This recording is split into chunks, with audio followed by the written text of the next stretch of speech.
Berstatus sebagai seorang selebgram dengan ribuan bahkan jutaan pengikut atau followers ternyata bukanlah jaminan seseorang bisa diakui kredibilitasnya. Contohnya adalah ARD di Pangkal Pinang dan APS di Lampung yang punya pengikut sebanyak lebih dari 25.000 orang. Namun keduanya berakhir di balik jeruji besi lantaran menjalankan bisnis haram dan harus berurusan dengan persoalan hukum.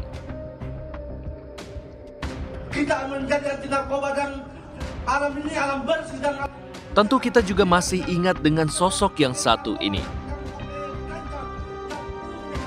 APB alias ajudan pribadi merupakan sosok yang mencuri perhatian publik pada pertengahan Maret lalu.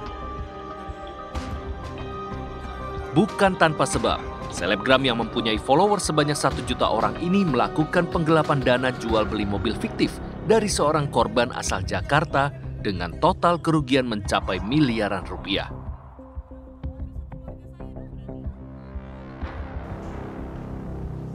Ajudan pribadi diciduk tim Reskrim Polres Metro Jakarta Barat di kediamannya di Kota Makassar, Sulawesi Selatan. Awalnya, selebgram ajudan pribadi menawarkan sebuah mobil SUV seharga 400 juta rupiah. Selain itu, sebuah mobil mewah lainnya juga ia tawarkan sebesar 950 juta rupiah.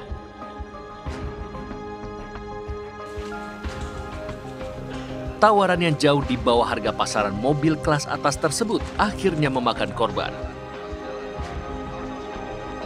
Tanpa diduga, ajudan pribadi kabur beserta uang sebesar 1,3 miliar milik korban yang tak lain adalah rekannya sendiri. Polisi dengan cepat menangkap serta menetapkan selebgram ajudan pribadi sebagai tersangka. Sangat menyesalkan perbuatan kami dan insya Allah selesai secepatnya. Dan saya minta maaf segala-galanya.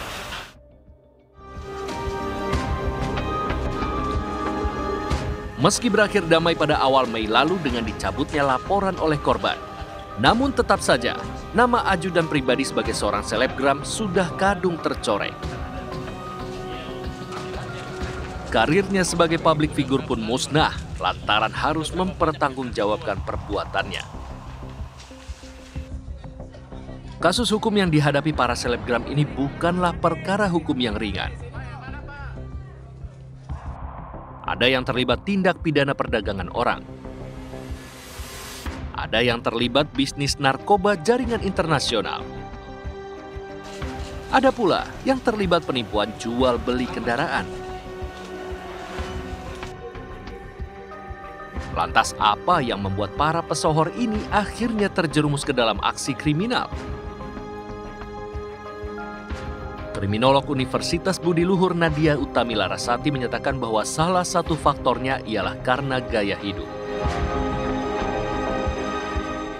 Life exposure. Jadi bagaimana kemudian gaya hidup dia gitu ya, gaya hidup dia sehari-hari sebagai selebgram, apakah kemudian ketika dia jadi selebgram tentu saja dia ingin mendapatkan double benefit. Jadi popularitas dapat gitu ya, terus kemudian keuntungannya apalagi nih yang bisa saya peroleh selain popularitas. Itu juga kemudian menjadi salah satu hal karena sebenarnya kejahatan itu biasanya selalu ada intensi gitu atau ada maksud, ada tujuannya. Jadi ada niat.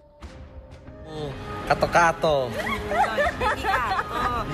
Popularitas bak pisau bermata dua dapat memberi banyak keuntungan terutama dari segi materi. Namun juga tak jarang justru disalahgunakan untuk aksi kejahatan. Menjadi seorang selebgram dituntut selalu tampil sempurna. Kondisi inilah yang membuat para selebgram harus memenuhi semua kebutuhannya tersebut, walau harus dengan cara yang melanggar hukum.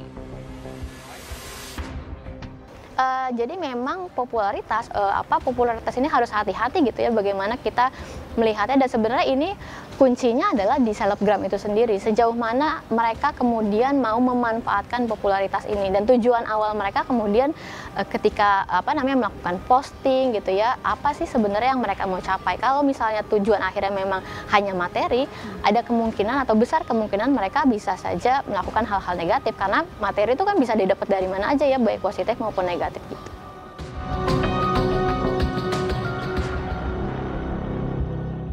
Dari beberapa kasus ini sudah seharusnya kita bisa menarik satu pelajaran berharga, bahwa popularitas ternyata harus disertai dengan tanggung jawab yang besar. Karena pencitraan di dunia maya bisa saja menipu dan tak sesuai dengan kehidupan di dunia nyata.